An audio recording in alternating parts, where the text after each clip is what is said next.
Wampler. She's here with us tonight along with her principal. Ms. Wampler teaches 7th grade ELA at Mumford Middle School, and she is our American Fidelity Teacher of the Month. So, Ms. Wampler, if you will come up, and we have a representative from American Fidelity here tonight, and he is going to present her with her award. She is very deserving of this award, and we really appreciate everything that she does at Mumford Middle School. So thank you, Ms. Wampler. Thank you. This is an honor.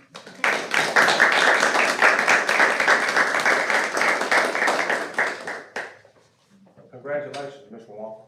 Thank you. And we'd like to again just say special thanks to American Fidelity and Grant Skelton, who's here tonight, for sponsoring that program for us. The April Principals Meeting, which will be at Drummond's Elementary on April the 14th, we will be honoring our district level Teachers of the Year during that meeting. And so we'd like to invite any of our board members who would like to come to that to join us and help celebrate Miss Heather Keith from Mumford High School, Miss Spotticella from Mumford Middle School, and Miss Amanda Berryman from Austin P. And that's Drummond's Elementary, April 14th, and it will start at 9:00 a.m. And I'll send you out an email reminder a little bit closer to the date.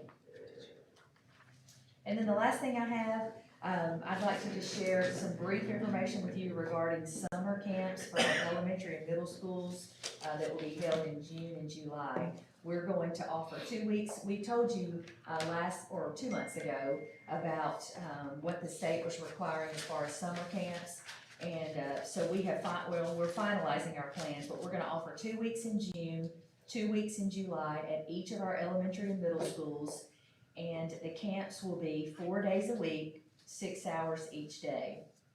And then in addition to the 4-day-a-week summer camps, at the elementary schools only, we will offer stream mini camps on those 4 Fridays.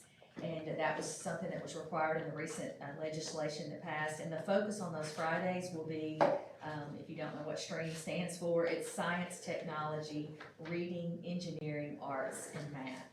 And we are in the process right now of surveying our parents and teachers concerning interest in summer school participation, and those surveys close tomorrow. So we've had a little over 400 parents so far who have responded either yay or nay if they're interested in summer school, and quite a few teachers who are interested in teaching. So we look forward to a successful summer program. That's all I have unless someone has questions. Did you say all elementary schools? We offer all elementary schools? And middle. And middle, okay. Yes, sir. Thank you. Any other questions? Thank you, Dr. Bird. Thank you. Director of Operations report, Dr. Fisher. My report's very short tonight. Congratulations to our own Miss Sherry Yarbrough, who's gonna come on up here. She was named the Southwest Tennessee Regional Coordinator of the Year, and we were so excited because Sherry has just worked so hard this year. And she's gonna come up with her report at this time.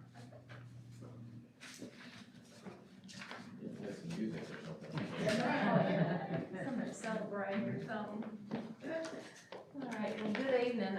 This is the first time I'm actually excited about giving a report. Our numbers are very low. We've gone from 2 positive students the week of February 22nd to just 3 positive students last week. No positive staff in the last 2 weeks, so we're doing very well. Our numbers of students in quarantine was 21 and 20 each week. So we have lower numbers of quarantine, a lot lower numbers of people who are positive, and we hope that keeps it up. So we didn't know if that had anything to do with the snow week and the lack of testing during that time, but we've been waiting and bracing for that next wave, but I think we're doing really good right now. Just to, on the, sorry, I guess I could take this out. Employees, vaccinations. As of March the 4th, we have 392 employees that have gotten their first and second vaccination. I have a list of about 50 that are still interested but waiting for one reason or the other. Either they can't get an appointment or because of their schedule or their sickness. Sure, do you have staff members that have reservations about taking the vaccine? Yes. Is it mandatory that they take it? No. I was just reading in the leader that only what they say 6 or 7% of Tipton County has been vaccinated. Yeah, there's still a lot of people, I think a lot of people are waiting, just a little bit more time, waiting. Some of them are waiting on the one shot, they don't wanna do the two. So hopefully this, in a few months, we'll have that going in Tipton County. Right now, we just have the Moderna vaccine here, so. So do you have any questions? I have one other thing, it has been brought up, we've been doing temping students in all the schools, and we've been doing it since August. The CDC recommended back in November that that's not necessary to do, but we've kept on doing it, so there's been some talk about whether we should keep doing it, so I just wanted to throw that out to you, and let's think about it by next month, and, but it's, right now, we've only found maybe 1 or 2 students in the whole system with a fever out of those hundreds of temperature checks that are done every single morning, so, just wanted to let you be thinking about that. All right, you have any questions for me? Any questions? Other questions? That's a good report, Ms. Yarborough. It is a good one. It's a very nice report. Oh, I'm even nervous about this Yeah, one too. that's good. Good. And congratulations again. Thank you, appreciate it, thank you. Okay, thank you. Appreciate you, Ms. Yarborough. Is that all, Dr. Fisher? Yes, sir. All While right, we're thank on you, operations, can I ask? Yes, go ahead. Homeschool gym roof, do we have a Um, update on that? I'm working with Barnett on that, and we're getting with someone to design an extension to fix it. Just like what was brought up earlier about extending that piece over there. Raising And then- that side up? Correct, and then the other piece as well. I mean, it just needs to be redone. I mean, it won't, and quite frankly, the cost won't be horrible just to extend that. So we're looking at that, but with this influx of capital improvement money we're getting ready to get, Yeah. that directly relates to a student health issue, because leaks can directly relate to a student health issue. So I think we're gonna be able to cover that. Sounds good, man. Thank you. Yes, sir. Next, we have our financial report, Ms. Peggy Murdoch. Good evening. Good evening. I just have, one amendment for you all tonight, and it's in the federal funding. If you'll take a look at that. The vocational education grant was given $11,259.32 extra. And so that's in that revenue line, 47,131. And then, the Title I and IDEA grants, had to reallocate some of their money, so, they had to move $6,000 into medical insurance, $250 into other fringe benefits. They took out $20,000 for instructional supplies, and then added, $35,762.05 in regular instructional equipment. And in the special ed program, they added $5,000 to the teacher pay line. They added $5,000 to other contracted services, and they added, $25,000 to the other materials and supplies, and $5,000 to special education equipment. Then in the vocational education, this is where the money that was received in additional revenue went to. So they removed, $550 from the salaries, added $250 to state retirement, added $100 to unemployment, and $200 to Medicare. And then they added $54,159.32 to instructional equipment. And then at the bottom, at 72,130, they took away $30,000 of travel. Obviously, we had a lot of travel that was planned, and of course, it was not able to be taken. In-service staff development, they took $10,000 away from that. Other charges, $23,975, and the total for that other student support was a negative $63,975. And then they added $2,725 to other equipment, and they took $40,000 away from contracts with private agencies, and then took away $2,900 for admin staff development. So the only monies that were actually added, were those, 11,259 from vocational. So, then they had to move $762.05, from indirect cost, and, they're just kind of evening out their books. Any questions about what they've done? What was the majority of that, contract with private agency? I think that's a speech therapist that they have. Let's do the motion on the amendments. Yes, sir. Okay, do we have a motion to approve the amendments as presented? Motion by Mr. Clark, second by Mr. Shipley. Those in favor say aye. Aye. Those opposed, no. Motion passed. Thank you. All right, for the financial report, in the general fund purpose, the 141, we received 10,129,744, 11.8%. So received almost 70% of our revenue. Our expenditures for the month of February, 7,609,768, 8.6%, for a total of expenditures at 54%. Any questions about 141? All right, 142, federal dollars. They've received 849,795, 8.9% of their budget, and they have spent 889,475 for 9%. So they received 56.9% and they spent 56, so they're pretty much on target. Questions about federal?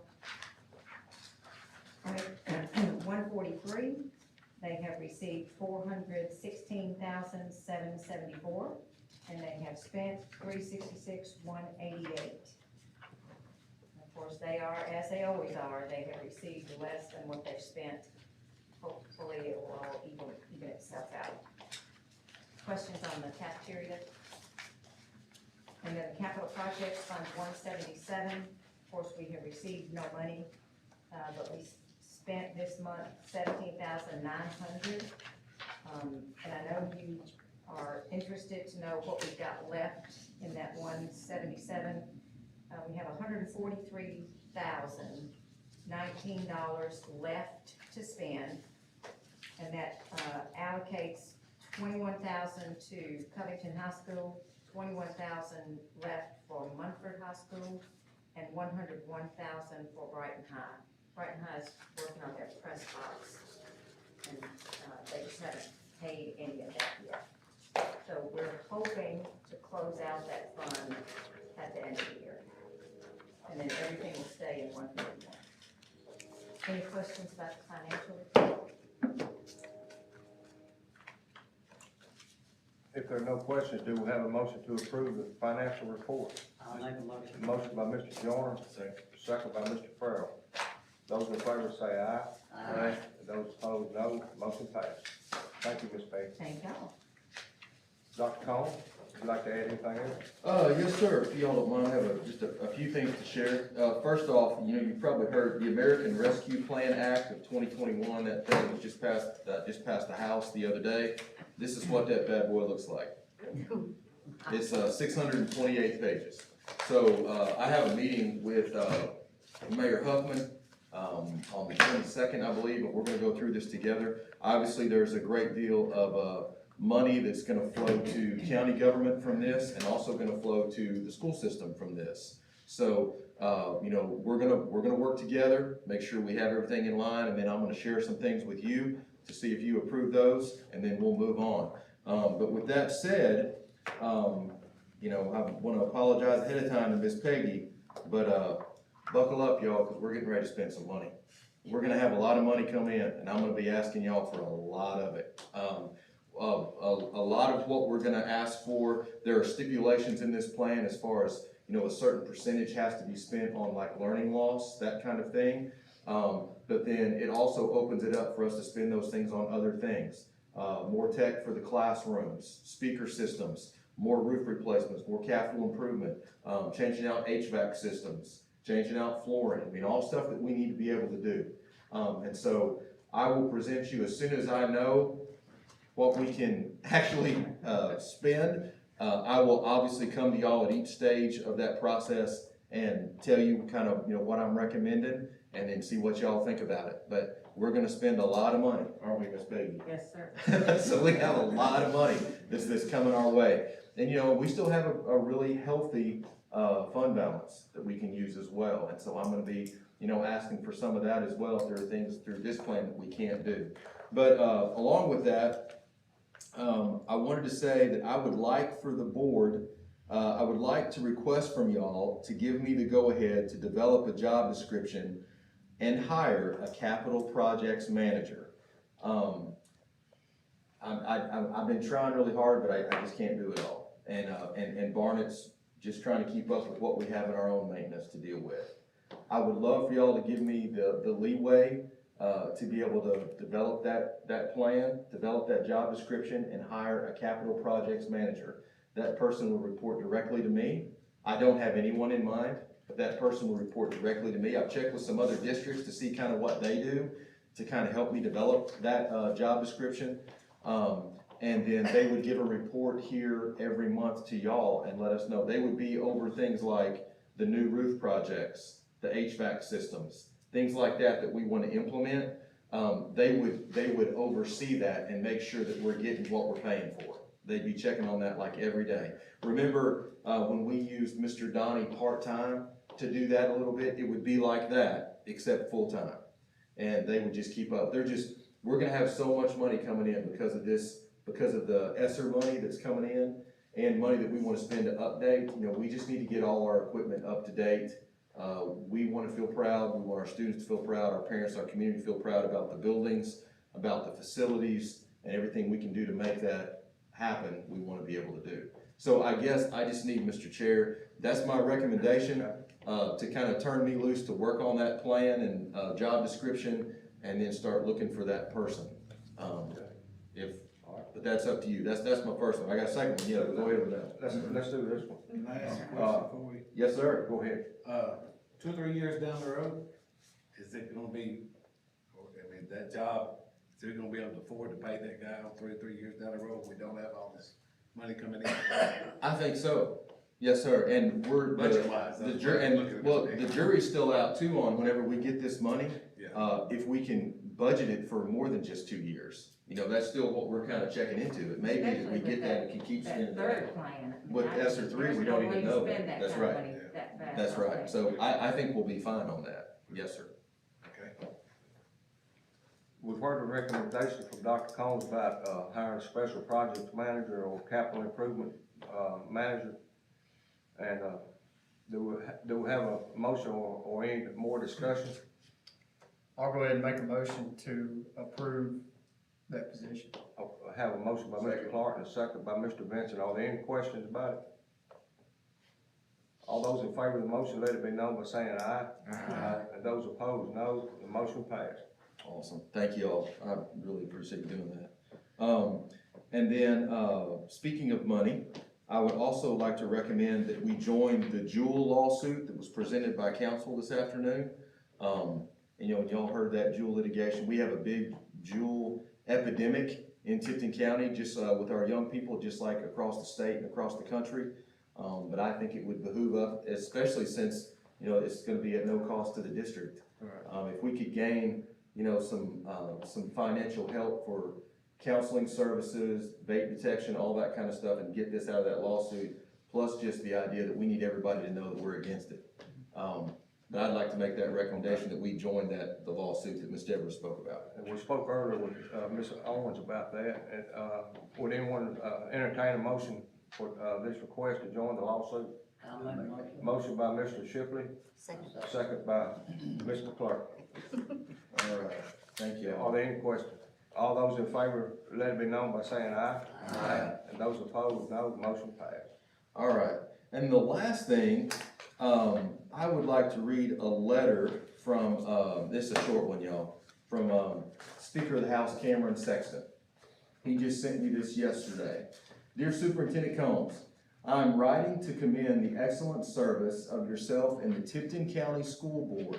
Students learn best when they learn in person, and the job you all have done to keep the 15th largest district in Tennessee open since August is impressive. The pandemic made in-person learning difficult, but y'all led your schools through unprecedented times with the students' best interest in mind. Keeping students safe and well-educated is important to all the leaders in Tennessee, and you have promoted these goals to the highest standard possible. Thank you for your dedicated service to the students in your district. Please reach out to me if there's any way I can help. Sincerely, Cameron Sexton, Tennessee Speaker of the House. So, you know, I've told y'all that you're one of the few boards that has really, you know, done everything you can to make sure that our kids are present and learning. And right now, 85% of our students are face-to-face learning, and they have been. And, you know, we're hoping that number, that number is gonna be even higher than that next year. Because we're gonna, you know, make sure that we keep moving forward. So, you're to be commended. Yeah, y'all done an awesome job. Y'all are to be commended for that. I mean, there are not many, very few of the systems even around us have done anything like that. Our kids have been here.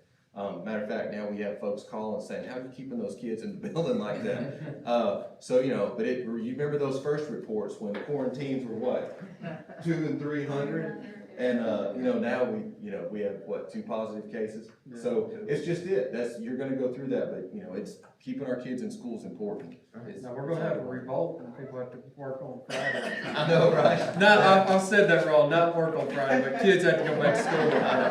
I knew what you meant. Well, I wanna make Yeah, sure we'll make sure everybody everybody knows knows. that. That's right. But you know, that, I wouldn't hold my breath for that to be happening next year, but yes, it's been beneficial for the distance learners and everything this year. Yeah, I was joking. Absolutely, yes, sir. Kids are gonna have feelings hurt. No, that's right, that's right. Could I ask Dr. Combs a Yes, quick sir. question? Yeah. Has Sherlock Holmes found the missing Chromebooks?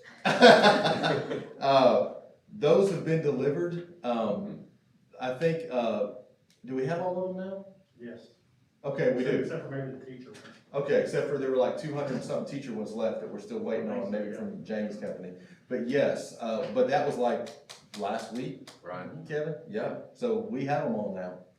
Absolutely. Cool. Thank goodness. That's good. Right, not bad for ordering them in like July and August, right? About 5 months late. That's right. But we have them, Anyway. so. Is the plan to just wait till August? to issue? Yes, sir. What we've instructed principals and, giving them the leeway to do, if they have any special circumstances there in their building where they feel like they need to let some of those out right now, go ahead and do that if there's a need. But for the most part, hold on to them and we're gonna distribute those via school next year. Yes, sir. Does anybody else have anything they'd like to? I'd like to commend Dr. Yes, sir. You don't have about tennis courts anymore. That's an interesting question, Mr. Reed. Remember I told you last week? So, we were about to, push the button to call for that resurface I talked about at the last meeting. And, I had a conversation with Dr. Fee, and she wants us to hold off on that for a minute because she has some other ideas that she would like to do as far as possibly even moving that tennis court off of that water. So, I'm discussing that with her right now. Okay. Yes, sir. Mr. Furr?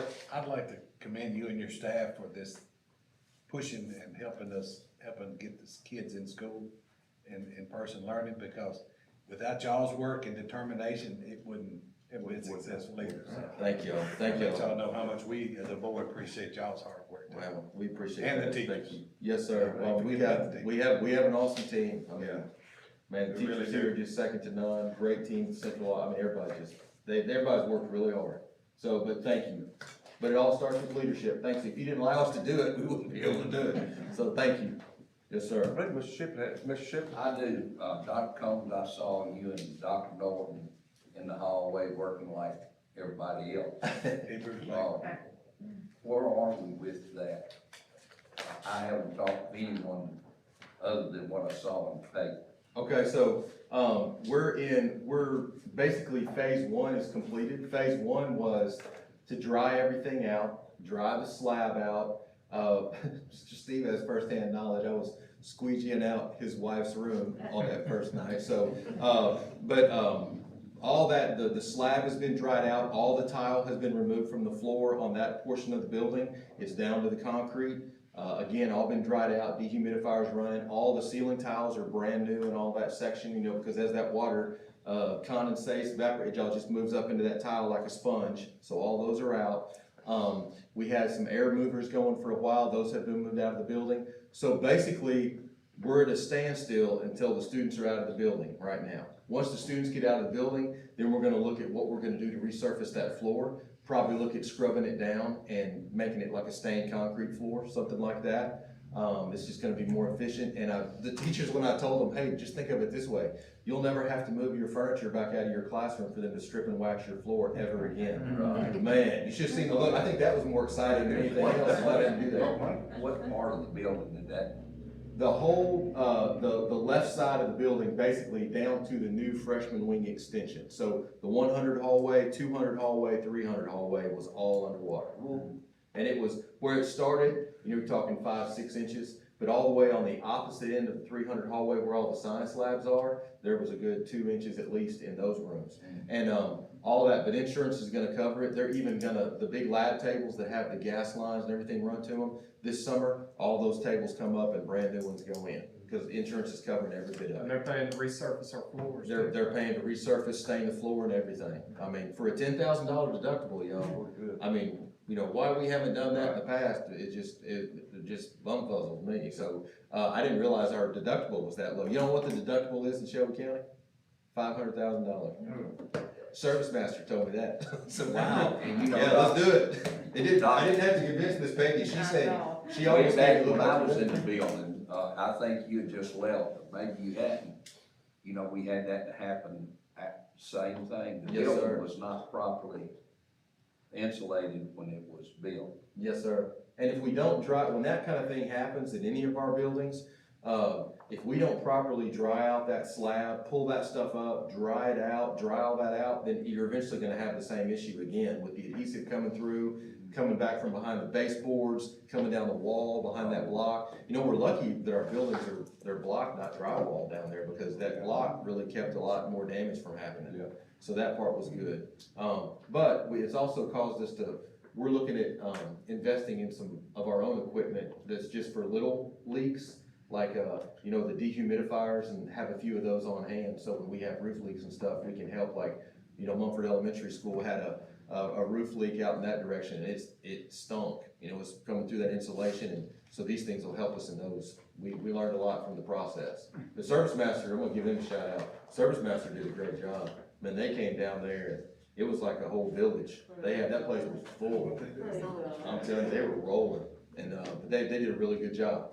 So phase 2 will be this summer when we start fixing the floor, pulling out damaged furniture. My understanding is even the teachers' personal items that if they were on the floor or they got wet during this process, that's reimbursable as well. So, yes, sir. Does anybody else have anything? Do we have a motion to adjourn? So moved. Motion by Mr. Farrell, second by, Oh, yeah, well, Mr. Lynn had something, I think. okay, So, you go under, my bad, go ahead. Mr. Turner?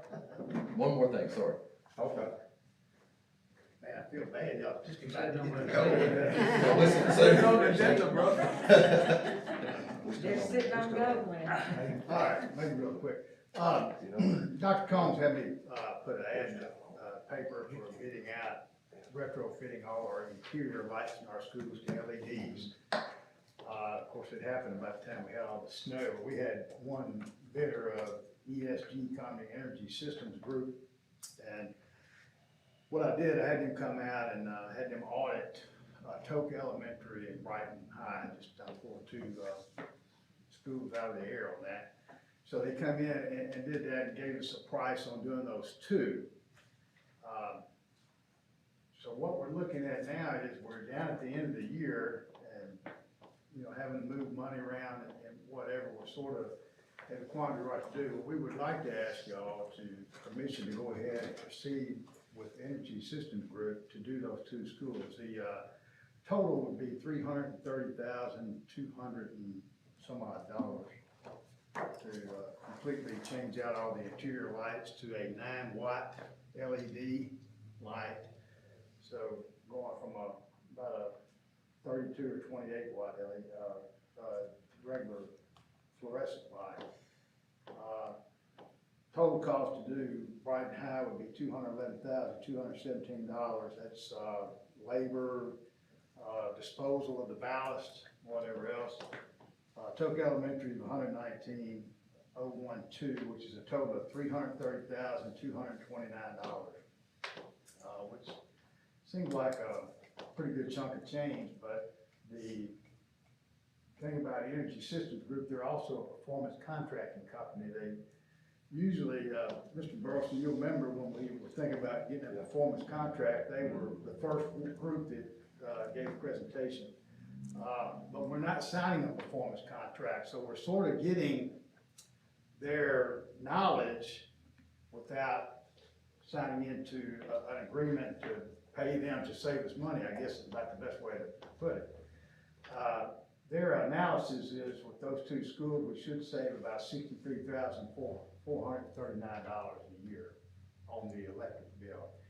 And that's just the interior lights. And Dr. Combs has already had the maintenance staff change out several of the parking lot lights and the wall pack lights. So we're well on our way there. It's just taking so long to get there for us to see the savings. We just need to get somebody to come in and just get after it and get it done. They told me they could actually do our whole system within about 90 days once we gave them the okay and they got the material on hand.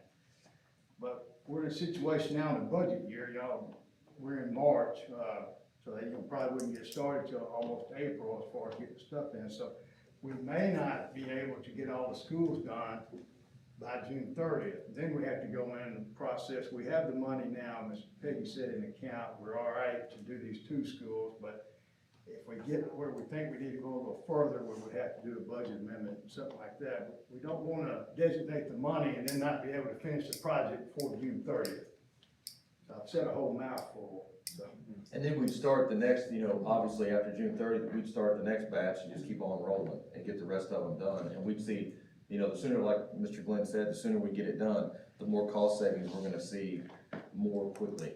Pretty much. I put a rough pencil to it, and to totally do all the interior lights with this particular group would be $1.8 to $1.9 million. Our savings should be about $350,000 a year. That's just on interior lights. That's not parking lot and the wall packs.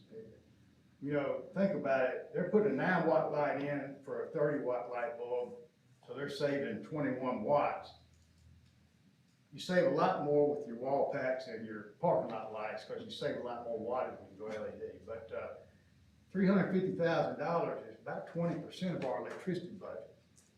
So you're looking at a little over a 4-year payback on that. So, you try to stay in the 3s on that, but with us taking away the parking lot lights from them, it would all average out to a payback in about the 3-year range if they could do the parking lot lights. But anyway, we would like y'all's permission to go ahead with those two schools. At what cost?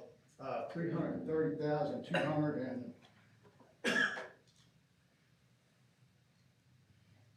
think you said 19. $330,229. We've heard the request from, Mr. Turner. Do we have a motion motion by Mr. Davidson, second by Mr. Farrell. Any questions from anyone? All those in favor, let it be known by saying aye. Aye. And those opposed, no. Motion passed. Thank you, Mr. Turner. Thank you. Does anyone else have anything? Do we have a motion to adjourn? Motion by Mr. Joyner and a second by Mr. McClurkin. We stand adjourned. Thanks, y'all.